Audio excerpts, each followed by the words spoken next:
People got to know. There was a lot of curiosity. What is this pilates that's come into the market?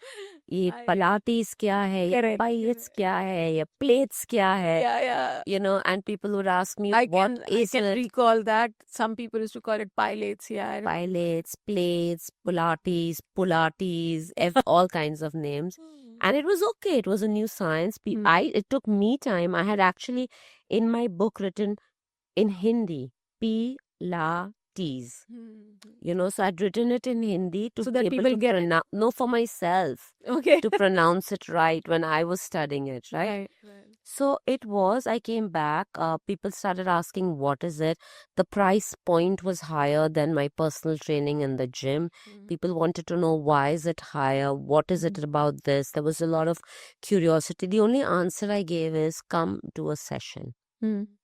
Don't ask me questions. I cannot explain to you. You have to feel it. And that's how Pilates grew. I mean, people came, they experienced, they understood it in one session.